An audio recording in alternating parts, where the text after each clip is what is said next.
Politics ಎರಡೇ ನೋಡಿ ಅಂತ ದಡ್ಡ ನನ್ನ ಮಕ್ಕಳು ತುಂಬ್ಕೊಂಡ್ರೆ. ಬಹಳ ಲಾಂಗ್ ಟೈಮ್ ಆದಮೇಲೆ ಒಂದು ಕನ್ನಡ ಇಂಡಸ್ಟ್ರಿಯಲ್ಲಿ ಒಂದು ಒಳ್ಳೆ ಫಿಲ್ಮ್ ಬಂದಿದೆ. ಅದು ಇವತ್ತು ಹೌಸ್ಫುಲ್ ಥಿಯೇಟ್ರಲ್ಲಿ ನೋಡಿದ್ದೀನಲ್ಲ, ಇನ್ನೂ ಖುಷಿ.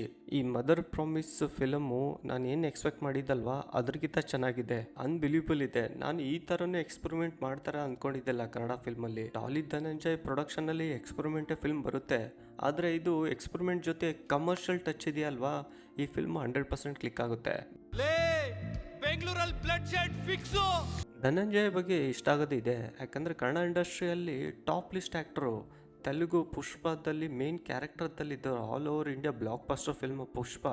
ಆದರೂ ಧನಂಜಯ್ ನಾನು ಸ್ಟಾರು, ನನ್ನ ಲೆವೆಲೇ ಬೇರೆ, ನಾನೇ ಇಷ್ಟು ಚಿಕ್ಕ ಫಿಲ್ಮಲ್ಲಿ ಪ್ರೊಡ್ಯೂಸ್ ಮಾಡಿ ಮತ್ತು ಸ್ಮಾಲ್ ರೋಲಲ್ಲಿ ಯಾಕೆ ಆ್ಯಕ್ಟ್ ಮಾಡಬೇಕು, ಆ ಥರ ಈಗೋ ಇಲ್ಲ. ಅದಕ್ಕೆ ಪರ್ಫೆಕ್ಟ್ ಆ್ಯಕ್ಟರ್ ಅನ್ಸೋದು ನನಗೆ. ಮತ್ತು ಹೆಲ್ಪಿಂಗ್ ನೇಚರು ಧನಂಜಯ್ದು. ಈ ಫಿಲ್ಮ್ ನೋಡಿದ್ರೆ ಇನ್ನೂ ಗೊತ್ತಾಗ್ಬಿಡುತ್ತೆ, ಕರ್ನಾಟಕದಲ್ಲಿ ಮೂಲೆ ಮೂಲೆ ಇದ್ದವ್ರಿಗೂ ಹುಡುಕಿ ಚಾನ್ಸ್ ಕೊಟ್ಟಿದ್ದಾರೆ ಈ ಫಿಲ್ಮಲ್ಲಿ. ನೀವು ಈ ಫಿಲ್ಮ್ ನೋಡ್ತಾ ಇದ್ದರೆ ಗೊತ್ತಾಗ್ಬಿಡುತ್ತೆ. ಈ ಫಿಲ್ಮಲ್ಲಿ ಸ್ವಲ್ಪ ಜನ ಸೋಷಿಯಲ್ ಮೀಡಿಯಾದಲ್ಲಿ ಇರ್ತಾರಲ್ಲ, ಅವರು ಇದ್ದಾರೆ. ಒಳ್ಳೆ ಆ್ಯಕ್ಟಿಂಗ್ ಮಾಡಿದ್ದಾರೆ, ಟೈಮಿಂಗ್ ಸೂಪರ್ ಆಗಿದೆ. ನೀವು ಯೂಟ್ಯೂಬಲ್ಲಿ ಇನ್ಸ್ಟಾಗ್ರಾಮಲ್ಲಿ ಇವ್ರದ್ದು ರೀಲ್ಸ್ ನೋಡಿರ್ಬೋದು. ಆ ರೀಲ್ಸ್ಗಿಂತ ಈ ಫಿಲ್ಮಲ್ಲಿ ಚೆನ್ನಾಗಿ ಆ್ಯಕ್ಟಿಂಗ್ ಮಾಡಿದ್ದಾರೆ. ಈ ಮೂವಿ ಶಾರ್ಟ್ ಆಗಿ ಒನ್ಲೈನ್ ಸ್ಟೋರಿ ವಿತೌಟ್ ಸ್ಪಾಯ್ಲರ್ ಹೇಳಬೇಕು ಅಂದರೆ, ಇದರಲ್ಲಿ 3 ಪ್ಯಾರಲಲ್ ಸ್ಟೋರಿ ರನ್ ಆಗ್ತಾ ಇರುತ್ತೆ. ಕೊನೆಗೆ 3 ಸ್ಟೋರಿ ಜಾಯ್ನ್ ಆಗುತ್ತೆ. ಅದೇ ಫನ್ ಇರೋದು ಈ ಮೂವಿಯಲ್ಲಿ. ಇದೇನು ಎಕ್ಸ್ಟ್ರಾರ್ಡಿನರಿ ಸ್ಟೋರಿ ಎಲ್ಲ ಎಲ್ಲೂ ನೋಡಿಲ್ಲ ಅನ್ನಪ್ಲೇ ಇಲ್ಲ, ಆದರೆ ಯೂನಿಕ್ ಆಗಿದೆ. ಕನ್ನಡ ಇಂಡಸ್ಟ್ರಿಯಲ್ಲಿ ಇದು ಫಸ್ಟ್ ಟೈಮ್ ಈ ಥರ ಎಕ್ಸ್ಪೆರಿಮೆಂಟ್ ಮಾಡಿದ್ದು. ಬೈ ಚಾನ್ಸ್ ಈ ಮೂವಿನೇ ಮಲಯಾಳಮು ಇಲ್ಲ ತಮಿಳಲ್ಲಿ ಬಂದಿತ್ತು ಅಂದರೆ ನಮ್ಮ ಕನ್ನಡ ಜನ ಫುಲ್ಲು ಎಂಥ ಎಕ್ಸ್ಟ್ರಾರ್ಡಿನರಿ ಇದೆ ನೋಡೋ, ಇದು ಫನ್ ಫಿಲ್ಮು ಅಂತಿದ್ರು. ಮದರ್ ಪ್ರಾಮಿಸ್ ಮೂವಿ ನೀವು ಥಿಯೇಟ್ರಲ್ಲಿ ನೋಡ್ತಾ ಇದ್ದರೆ ನಿಮ್ಮದು ಸ್ಕೂಲ್ದು ಮತ್ತು ಕಾಲೇಜ್ ಲೈಫು ಕಣ್ಣೆದ್ರೆ ಬಂದಂಗಾಗುತ್ತೆ. ಈ ಫಿಲ್ಮಲ್ಲಿ ವೆರೈಟಿ ಕ್ಯಾರೆಕ್ಟರ್ಸ್ ಇದ್ದಾರೆ. ನಿಮ್ಮ ಲೈಫಲ್ಲೂ ಅದರಲ್ಲಿ 1 ಇಲ್ಲ 2 ಕ್ಯಾರೆಕ್ಟ್ರು ನಿಮ್ಮ ಫ್ರೆಂಡ್ಸ್ ಆಗಿರ್ಬೋದು, ಇಲ್ಲ ನಿಮ್ಮ ಸರೌಂಡಿಂಗ್ ಸರ್ಕಲಲ್ಲಿ ಇರ್ಬೋದು, ನೀವು ನೋಡಿರ್ತೀರ. ಅಂಥ ಕ್ಯಾರೆಕ್ಟರ್ಗಳನ್ನೇ ಮೂವಿಯಲ್ಲಿ ಬಳಸಿದ್ದು, ಅದು ಇನ್ನೂ ಫನ್ ಕೊಡುತ್ತೆ ನಿಮಗೆ. ಈ ಮೂವಿ ಪಕ್ಕ ಕರ್ನಾಟಕ ಆಡಿಯನ್ಸ್ಗೆ ಮಾಡಿದ್ದು, ಯಾಕಂದರೆ ಬೆಂಗಳೂರಲ್ಲಿ ಬೀಚ್ ತೋರಿಸ್ಬಿಟ್ಟಿದ್ದಾರೆ, ಅದು ಇನ್ನೂ ಫನ್ ಅನಿಸುತ್ತೆ. ಈ ಫಿಲ್ಮು ಆ್ಯಕ್ಟರ್ಸ್ ಬಗ್ಗೆ ಮಾತಾಡಬೇಕಂದ್ರೆ ಫುಲ್ ಮಾರ್ಕ್ಸ್ ಟು ಪೂರ್ಣಚಂದ್ರ.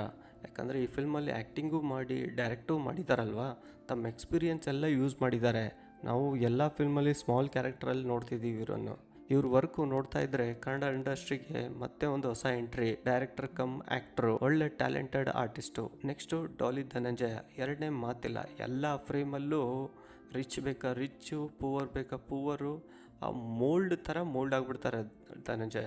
ಅದು ಗ್ರೇಟ್ ಆ್ಯಕ್ಟರ್ಸ್ದು ಒಂದು ಸಿಂಬಾಲಿಕ್ಕು.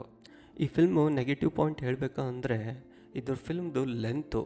ಆ ಲೆಂತನ್ನು ಸ್ವಲ್ಪ ಕಮ್ಮಿ ಮಾಡ್ಬೋದಿತ್ತು. ಒಂದು 20 ಮಿನಿಟ್ಸ್ ಇವ್ರು ಕಟ್ ಮಾಡಿದ್ರಂದರೆ ಫಿಲ್ಮು ಇನ್ನೂ ಎಕ್ಸ್ಪ್ರೆಸ್ ಎಂಟರ್ಟೈನ್ಮೆಂಟ್ ಆಗಿರೋದು. ಫಸ್ಟ್ ಹಾಫ್ಗಿಂತ ಸೆಕೆಂಡ್ ಹಾಫ್ ಇದೆಯಲ್ವಾ, ಅದರಲ್ಲಿ ಒಂದು 20 ಮಿನಿಟ್ಸ್ ಆರಾಮ್ಸೆ ಕಟ್ ಮಾಡ್ಬೋದಿತ್ತು. ಈ ಫಿಲ್ಮಲ್ಲಿ ಸಾಂಗೂ ಬೇಕಾಗಿದ್ದಿಲ್ಲ. ಮತ್ತು ಸ್ವಲ್ಪ ಟೀಚರ್ದು ಮತ್ತು ತಾಯಿ ಎಮೋಷನ್ ಸೀನ್ಗೂ ಇನ್ನೂ ಚೆನ್ನಾಗಿ ಮಾಡ್ಬೋದಿತ್ತು. ಓವರಾಲು ಮದರ್ ಪ್ರಾಮಿಸ್ ಫಿಲ್ಮು ನನ್ನ ಅನಾಲಿಸಿಸ್ ಪ್ರಕಾರ ಇದರ ರೇಟಿಂಗ್ ಬಂದು 5 ಔಟ್ ಆಫ್ 4 ಸ್ಟಾರು. ಇನ್ನೊಂದು ಸಜೆಷನ್ನು, ಈ ಫಿಲ್ಮನ್ನು ನಿಮ್ಮ ಸ್ಕೂಲ್ ಫ್ರೆಂಡು ಇಲ್ಲ ಕಾಲೇಜ್ ಫ್ರೆಂಡ್ ಜೊತೆ ನೋಡಿ, ಇನ್ನೂ ನಿಮಗೆ ಮಜಾ ಸಿಗುತ್ತೆ.